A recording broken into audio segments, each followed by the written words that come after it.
Guys, I love it when I'm pleasantly surprised by a knife, and especially when I'm pleasantly surprised by the change in a brand. So what are we looking at right now?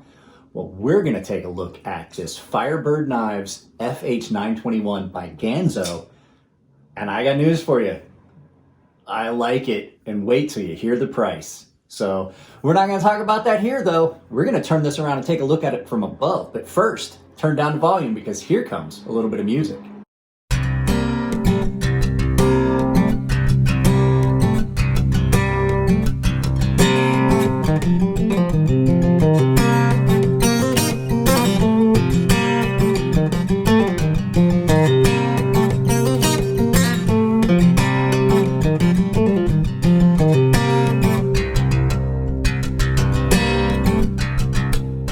Guys, I knew that this was going to be a quick one when I had the first day in pocket. So this is that Firebird Knives by Ganzo. This is that FH. I know in the original first impression I call it FB. FH921 in D2. Now this is a very nice little knife. I've carried it quite a bit, in all honesty. It got a lot of use. I had this in my pocket when I went up to the hospital, and I surprisingly did use it at the hospital. I did a couple little things at the hospital. One of the nurses borrowed it to cut something. She came in and knew that I had a knife and was like, hey, can I borrow that? Absolutely. So, any rate, so what are you looking at here? You're looking at a pretty slicey little knife. This is a budget champ here once you see the price.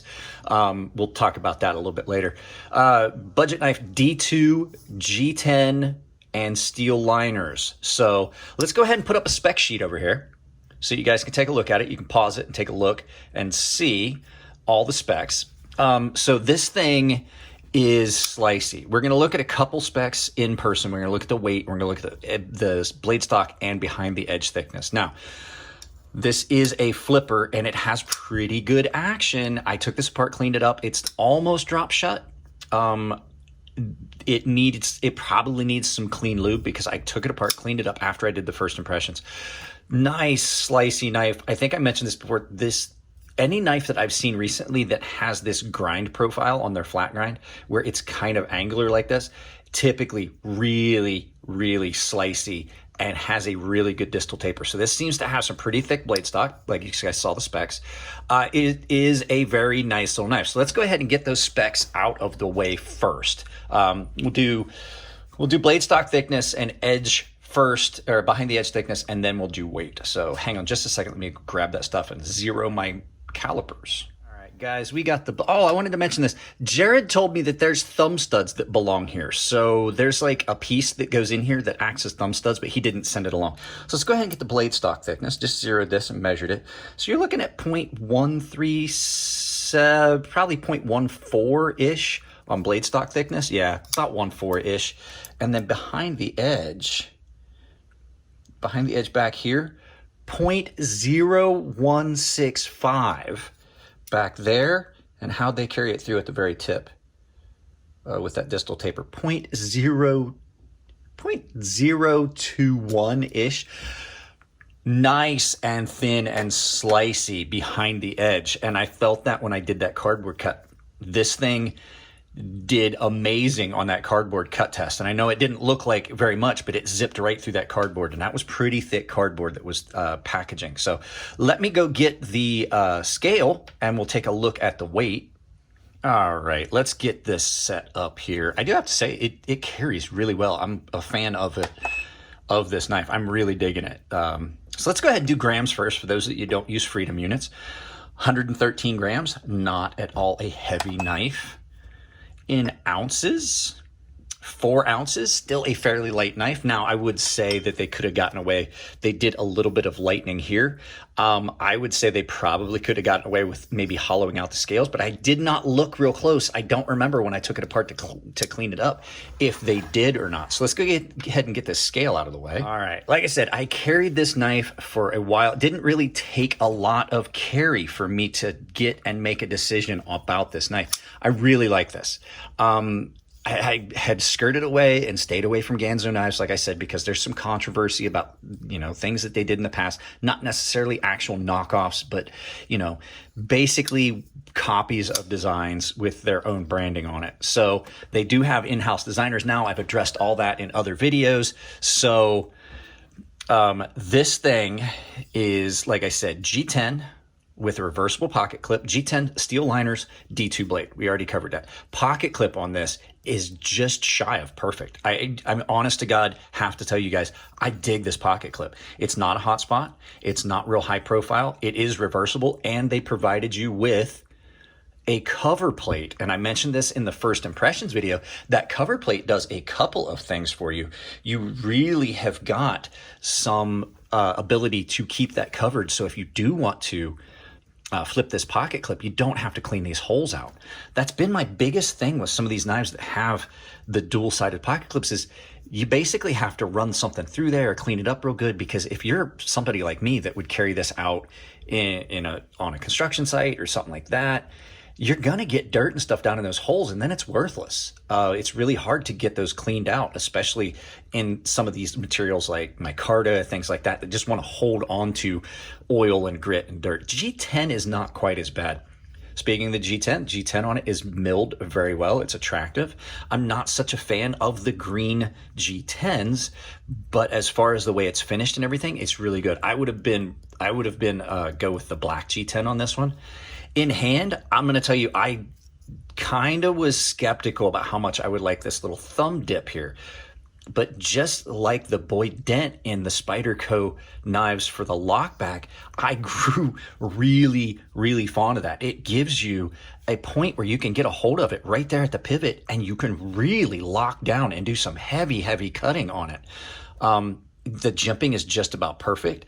It just screams through cardboard, and you can get right on it and put a lot of force right behind the blade. And when you push there, I'm going to tell you right now, it's almost like a seesaw. So you have this low spot here, you got your finger here. It forces that deeper into your hand. It actually amplifies your grip. It really makes it more secure.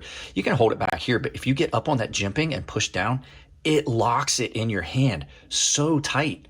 And then, like I said, this D2 blade held up. I thought, I mentioned that I may have to sharpen it, because sometimes these blades, when you get thinner behind the edge, they slice really well and you've got really good blade geometry, but the edge, you sacrifice a little bit edge retention. I did not have to sharpen this. I simply touched this up on a ceramic rod and then stropped the burr off. Holy cow, this thing cuts. Like I said, pocket clip, darn near perfect. Everything about this so far, I'm really digging. Now, there are a couple of minor little tweaks that if it was something that I, had some input on, that I would definitely bring up. Not a fan of the big lanyard hole here. You could easily, with this big backspacer, done something really similar to what other companies are doing, where you could just mill out a spot, put a pin, you could slide your lanyard through. That way you have clean, cool scales, clean, smooth scales with no hole in them that detracts from the aesthetics. But this thing is a very budget knife, so you're looking at a lot coming in at $25. $25, guys. You are looking at a lot of knife at that price. Now, is this a knife that's going to last you a lifetime? I don't know. It may or it may not. The action on it's really good. It does have fairly early lockup. As a matter of fact, it's a little earlier than I would like. You can see that's just barely kissing that, but it's solid, and I did some tests. There's no play. That lock has not disengaged on me. As far as access to that lock bar, really good access. If you're disengaging that, you can get right in on it. It's nice and polished. It doesn't have a bunch of jimping, so you don't have a sharp spot there, hot spot. It is a liner lock, which I've really started to enjoy liner locks a lot since Jared started sending me so many. I was a big time frame lock guy. The liner locks, you don't lose anything. When that lock kicks over, you don't wind up with a hot spot there. There's a lot to be said for that, and there's some weight reduction in a liner lock. And I gotta tell you, the liner locks that I've seen lately have been done well enough that I would not say that they're any weaker at all than a frame lock. Maybe in the big scope of things, if you were putting a lot of weight on this, like if you're doing like a Demco style weight hang test, which I don't put a lot of stock in. Yeah, it's kind of cool to show off, but I don't think that it really gets you anywhere to have a lock that strong. Don't get me wrong, Triad lock, probably one of the best locks ever designed. But the fact is, like, if you're using your knife properly, you're not going to have any problems. One other little thing that I did notice is this jimping. It didn't bother me at first, but the more I carried it, the more I noticed it. It doesn't bother me because I've got fairly tough hands. There's a lot of calluses. But if you're somebody that has softer hands, or maybe a female that has really soft hands, I don't know, that might be a little hot. You could always clean that up. Just kiss that on a Scotch-Brite wheel and take the points off of it and make it a little smoother. But that is the only hot spot I found on this knife. And like I said, as far as cutting, this is one of the best performing cutters that I've had come in. I think I'm going to do a video that just shows off some of the best cutters. That other Ganzo designed by the same individual, I can't remember which one, the Adamante, that I did first impressions on here not long ago. Another super good slicer at a budget price point, $25, guys. That's a lot of knife. I'm going to put an Amazon affiliate link to this knife in the description so you guys can purchase it if you're interested. It does come in several colors. I did see that they have the black version.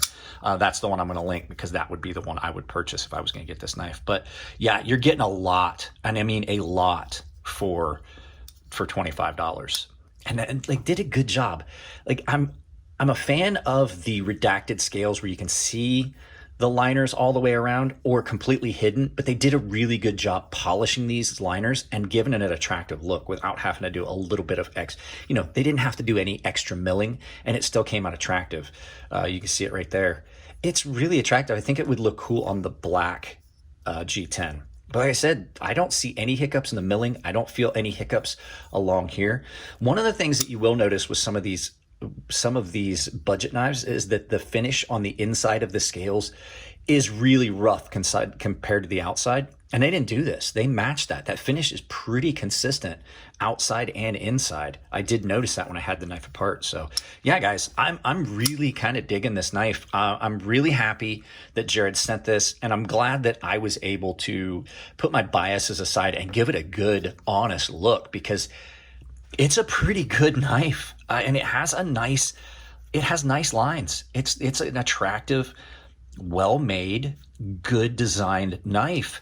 I think I like the Adamante a little bit better. It's in my pocket right now. But yeah, this thing's a budget champ right there. So guys, not to go on about it anymore, I'm just happily impressed with how well this performed. Anything I did, kitchen tasks, like fine kitchen tasks, like cutting things up, it's thin enough that you don't get breakage. Like if you're cutting potatoes or apples, it does a pretty good job because it's fairly thin behind the edge. It's not kitchen knife stock kind of thin, but it is really thin, especially if up towards the tip, just doing fine detail work, kitchen stuff. It does pretty good. If you were stuck out in a field and needed to use something as a paring knife, this would work in a pinch. Just make sure it's D2. You got to wipe that off. So, all right, guys, let's turn this around, do some final thoughts. I apologize. The landscapers next door are doing a lot of work mowing and all that stuff, so you'll hear some background noise. I apologize. Yeah, like I said, at $25, this thing's a lot of knife. And I'm really happy Jared sent along, and I'm glad that I could get past my biases and give it a full opinion. I just kind of wish he had sent the thumb stud piece with it so that I could see how that worked. But yeah, all in all, $25, not a lot of money for a lot of knife. Guys, that's it on this one. If you like the content, give it a thumbs up. If you don't like it, give it a thumbs down. But tell me why. I can't change it if you don't tell me what you don't like. If you want to support the channel, it's as simple as like, share, subscribe, drop a comment, hit the bell icon. If you do hit the bell icon, make sure you've got notifications turned on your device, or you won't get notified of all the content that I put up, and I put up a lot of stuff. Other ways you can support the channel if you want to do it financially, I have a membership down below. There's a link to it where you can get in on a tier-based membership. Pick the tier that gets you what you're looking for out of the membership. But remember, everyone saves $5 off my sharpening service, and everyone has access to my gilded server. If you're a premium tier member, you have access to a sharpening tutorial series that I built for those guys. Other ways you can do it, I have affiliate links down below. I will definitely put an affiliate link to this knife, but I have a lot of stuff down there. Blade HQ, Coffee Brand Coffee, and a whole bunch of other stuff, including a VPN.